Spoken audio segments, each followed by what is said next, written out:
Boycott का माहौल है, बॉयकॉट का शोर है। एक तरफ पीटीआई कह रहे हैं कि नहीं बॉयकॉट करो, दूसरी तरफ ये एहतजाज करने वाले कह रहे हैं कि बॉयकॉट करो। फिजा ऐसे कुछ है। मगर इस माहौल में भी चौधरी यासीन साहब वो शहर वाली सीट से, बड़ी लीड से, पिछले इलेक्शन से बड़ी लीड से वो सीट मुझे जीत के दिलवा देता है। फिर जो अबाई सीट है, वो अबाई सीट में आप 30 पोलिंग स्टेशंस को कब्जा करें, 30 पोलिंग स्टेशंस पे कब्जा कर पे थप्पे लगाते हो। उसका मैं वीडियो प्रूफ सबूत, मैंने वीडियो सबूत दिया है, अपना सोशल मीडिया पे आज भी देख सकते। और आप अपना शिकस्त को, चौधरी यासीन की जीत को तानली करके जोर जबरदस्ती चौधरी यासीन की जीत को शिकस्त में तब्दील करे तो हम नहीं कबूल कर सकते हैं। हम क्यों कबूल करें?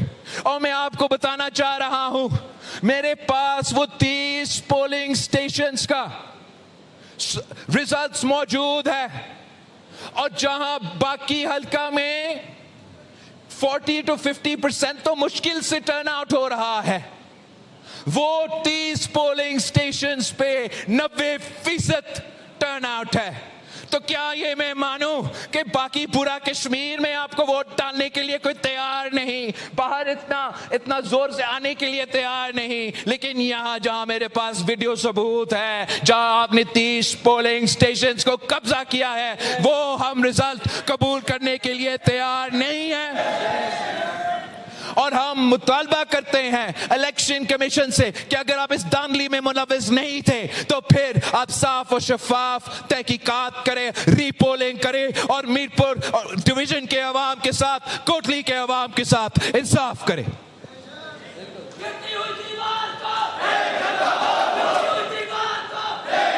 वैसे ही आपने चौधरी इखलाक के साथ क्या किया हमारे सामने है, वैसे ही आपने भिंबर में कश्मीर का परवेज अशरफ साहब के साथ जो किया है, मुझे मालूम है। मैं अपने कारकुनों को बताना चाहता हूं कि हर चोरी शुदा सीट, हर चोरी शुदा वोट मैं इनसे छीन के आपको वापस दिला दूंगा, इसका आप फिक्र ही ना करें। जहां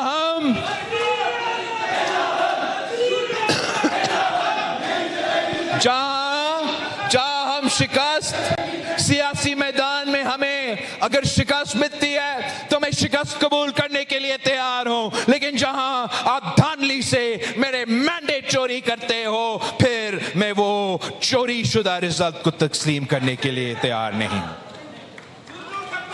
जहां ये वोट, ये इलेक्शन अहमियत रखते हैं, लेकिन वोट से ज्यादा अहम जान है।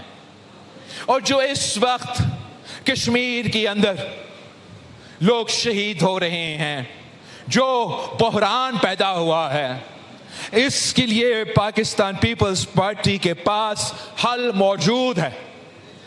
मैंने पहले से तमाम स्टेक होल्डर से कहा है कि अगर एहतजाज करने वाले और रियासत पाकिस्तान पीपल्स पार्टी की तजवीज़ मानने के लिए तैयार है, अगर सच और मुफाहमत का कमीशन कायम करने के लिए तैयार है, तो फिर हम ये कमीशन कायम करने के लिए, हम पाकिस्तान पीपल्स पार्टी फिर ये कमीशन कायम कर सकती है।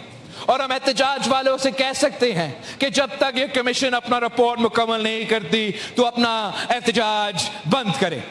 और अगर ये कबूल है, वफाकी हुकूमत मानती है, तो फिर रियासत भी ये मौक़िफ़ ले सकता है कि इनके जो मजीद कार्रवाई होगा वो कमीशन की रिपोर्ट के बाद वो मजीद कार्रवाई हो सकता है।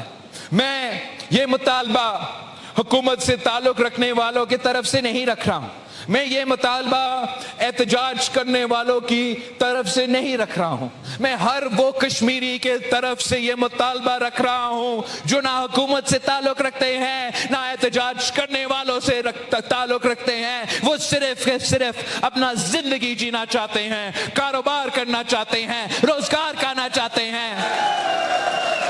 मैं हर वो कश्मीरी का बात कर रहा हूं जो ना एहतजाज कर रहा है, نہ حکومت کا حصہ ہے، مگر وہ چاہتے ہیں کہ اپنا کشمیر میں امن قائم کیا جائے. وہ چاہتے ہیں کہ دنیا میں کشمیر کا وہ چہرہ جائے جس پر ہم فخر کر سکیں.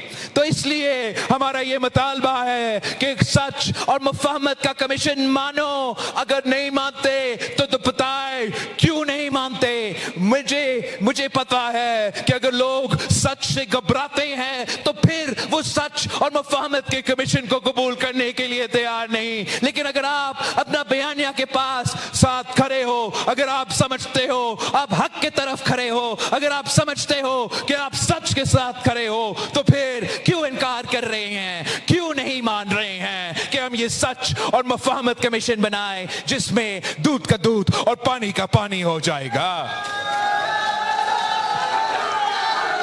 آپ